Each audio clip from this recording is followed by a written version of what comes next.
Weather update tayo mga kapatid, kaninang tanghali, nakapasok na po sa loob ng ating Philippine Area of Responsibility. Ito pong binabantayan nating bagyo na may international name na Kalmegi.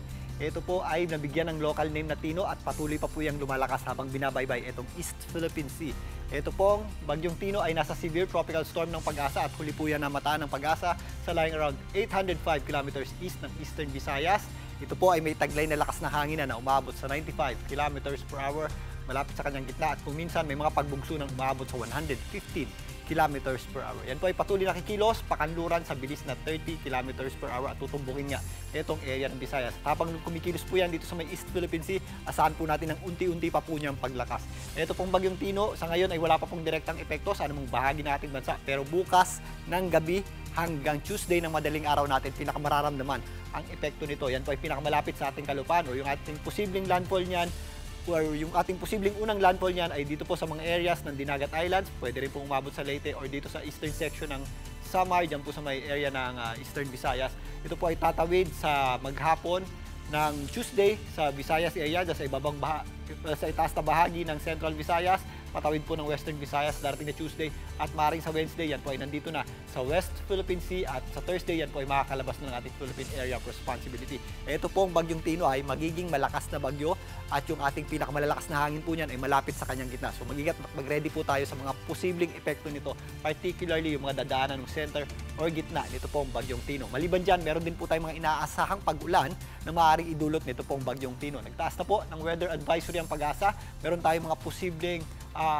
heavy at kung minsan intense rains sa mga areas na malapit sa gitna ng bagyong Tino. Sa Eastern Visayas, meron tayong inaasahang heavy to intense rains dyan. Leyte, Southern Leyte, Cebu, Bohol, kasama na po dyan ang Dinagat Islands at ilang bahagi ng Caraga, kasama po dyan ng Surigao at Siargao Islands, maging dito sa Agusan del Norte. Samantalang meron tayong mga katamtaman at kung minsan malalakas sa pagulan dito sa natitirang bahagi ng Surigao del Norte, Misamis Oriental, maging dito sa area ng Negros Islands, ilang bahagi ng Western Visayas, dyan po sa may Antique, kasama na po dyan ang area ng Iloilo, Guimaras, maging dyan sa Capiz, Northern Samar, Romblon, Masbate, ang malaking bahagi ng Bicol Region, kasama na po dyan ang area ng Mindoro at ang Marinduque, kasama nga dyan ng Romblon. Ito pong mga areas naman na nasa itaas ng ating bansa na medyo malayo dun sa mismong bagyo, meron tayong tinatawag na convergence ng hangin dyan ng ating northeasterly na hangin o yung ating northeast monsoon at yung ating easterlies. So meron pa rin tayong mga katamtaman at kung minsan malalakas na pag-ulan sa mga areas ng Quezon, kasama na po dyan ang Aurora at Isabela, maging sa ilang bahagi ng Cagayan. Dito sa Metro Manila, wala tayong nakikitang direktang epekto sa pagtawid ng bagyong Tino, pero sa darating na Tuesday hanggang Wednesday, yung ating convergence nga ng hangin ay magdadala po ng mga posibleng scattered at kalat-kalat na pagulan. At minsan meron din po tayong mga posibleng thunderstorms, lalong-lalo na sa hapon at gabi. Kaya sa mga lalabas ng bahay, ugaliin pa rin po natin ang pagdadala ng payong sa darating na Tuesday or midweek ngayong linggo. Muli, ito po ang inyong weather, Tito Alvin, na lagi may panahon para sa inyo.